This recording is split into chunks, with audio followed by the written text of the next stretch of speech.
ન્યૂયોર્કમાં મુખ્યમંત્રી ભૂપેન્દ્ર પટેલની ઉદ્યોગ જગતના મહાનુભાવો સાથે મહત્વપૂર્ણ મુલાકાત.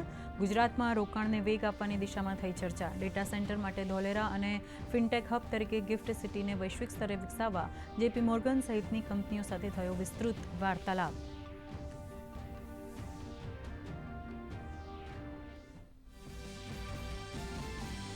હૃદયની નકલી દવાઓ મામલે આરોગ્યમંત્રી પ્રફુલ્લ પાનશેરિયાએ આપી પ્રતિક્રિયા. કહ્યું 30 જગ્યાએ દરોડા પાડી ગેરકાયદેસર દવાઓનો જથ્થો કરાયો જપ્ત. ઉત્તરપ્રદેશ અને રાજસ્થાનથી દવા લાવતા હોવાનો તપાસ દરમિયાન ખુલાસો.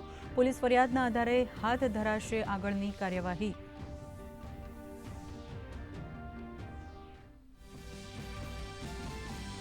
ગાંધીનગરમાં ચેપી રોગોના નિષ્ણાતોની રાષ્ટ્રીય પરિષદનો પ્રારંભ. સારવાર નિયંત્રણ અંગે થશે જ્ઞાનનું આદાન પ્રદાન. એન્ટીબાયોટિક દવાઓના યોગ્ય અને જવાબદારીપૂર્વક ઉપયોગ મુદ્દે જાગૃતિ લાવવા નિષ્ણાતો કરશે મંથન.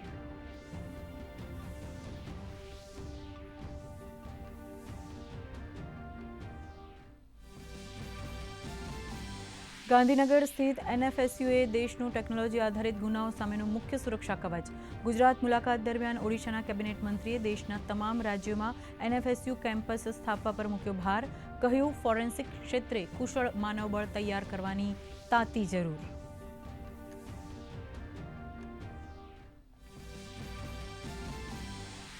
ગૃહમંત્રી અમિત શાહની અધ્યક્ષતામાં સિલિગુડીમાં બેઠકોનો દોર.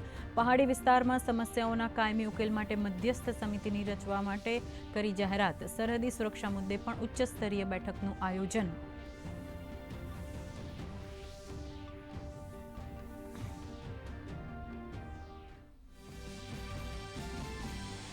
ભારતીય જનતા પાર્ટીના નવનિયુક્ત રાષ્ટ્રીય પદાધિકારીઓની પ્રથમ બેઠક સંપન્ન. સાંસદ સંબિત પાત્રાએ આપી માહિતી. વંદે માતરમના સન્માનમાં ચલાવાશે દેશવ્યાપી અભિયાન.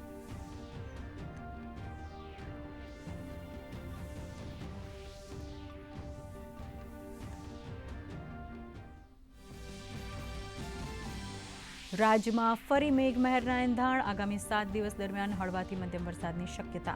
ભારે વરસાદની શક્યતા નહીવત હોવાનું જણાવતું હવામાન વિભાગ. સૌરાષ્ટ્ર કચ્છમાં 28% વરસાદની અછત.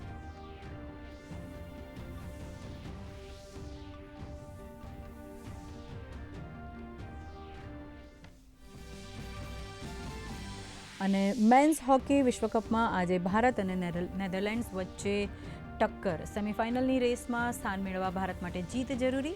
સાંજે 7:30 વાગ્યાથી શરૂ થશે આ મુકાબલો.